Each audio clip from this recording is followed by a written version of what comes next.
Breaking news చూస్తున్నాం. Hyderabad old సిటీలోని Gulzar house వద్ద జరిగిన అగ్ని ప్రమాదంపై విచారణ కొనసాగుతుంది. ఈ క్రమంలో పలు విషయాలు వెలుగులోకి వస్తున్నాయి.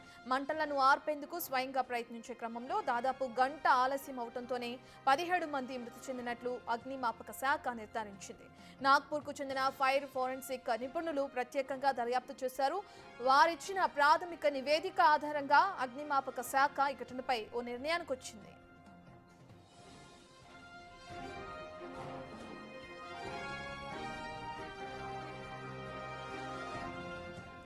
ఫైర్ ఫోరెన్సిక్ నివేదిక పలు విషయాలను పేర్కొంది.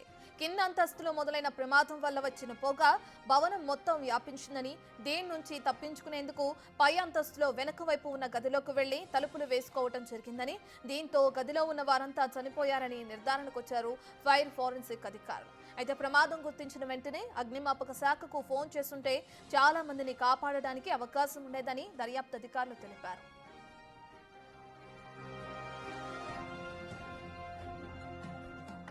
దీనికి సంబంధించిన పూర్తి డీటెయిల్స్ అందించడానికి మా ప్రతినిధి సురేష్ అందుబాటులో ఉన్నారు. రైట్ సురేష్, ఫైర్ ఫోరెన్సిక్ అధికారుల నివేదిక రావడం మనం చూస్తున్నాం. నివేదికలో ఎటువంటి అంశాలు ఉన్నాయి?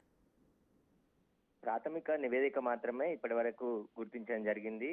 ఏదైతే అగ్ని ప్రమాదం 5 గంటలకు ఉదయం మంటలు చెలరేగాయి. ఆ తర్వాత గ్రౌండ్ ఫ్లోర్ నుంచి ఫస్ట్ ఫ్లోర్ వరకు కూడా మంటలు వ్యాపించే ప్రయత్నం అయ్యాయి. అయితే మంటలను ఆర్పేందుకు వాళ్ళే స్వయంగా ప్రయత్నించారు. కానీ మంటలు చెలరేగిన వెంటనే ఫైర్ ఇంజిన్ సమాచారం అందిస్తే 2 కిలోమీటర్ల దూరంలో ఉన్నటువంటి ఫైర్ ఇంజిన్ వెంటనే స్పాట్ కు చేరుకొని ప్రమాద తీవ్రత తగ్గేది, ప్రాణాలు కూడా పోకుండా కాపాడగలిగే వాళ్ళమని చెప్పేసి కూడా ఫైర్ ఇంజిన్ అధికారులు చెప్తున్నారు. అయితే వారంతటా వాళ్ళే ఈ ఫైర్ ని కంట్రోల్ చేసే ప్రయత్నం చేశారు. ఎందుకంటే మొదట్లో వాళ్ళున్న షాప్స్ 3 షాపులలో కూడా మంటలు చెలరేగి అవి పైకి వ్యాపిస్తున్నాయని చెప్పేసి వాటిని ఆర్పే ప్రయత్నం చేశారు. ఈ క్షణాల్లో మంటలు మొత్తం బిల్డింగ్ అంతా వ్యాపించి పైకి వస్తుండడంతో పైన ఉన్నటువంటి మొదటి ఫ్లోర్ లో 2 రూమ్లలోకి వెళ్లి పిల్లలతో సహా మొత్తం 17 మంది డోర్ లాక్ చేసుకొని అందులోనే ఉండడం జరిగింది. వెంటనే ఆ పొగ అంతా కూడా వ్యాపించింది. ఫైర్ ఇంజిన్ కి దాదాపు 17 నిమిషాలకి సమాచారం అందించడంతో క్షణాల్లో అక్కడికి చేరుకొని మంటలు ఆర్పే ప్రయత్నం చేశారు. కానీ అప్పటికే వాళ్ళు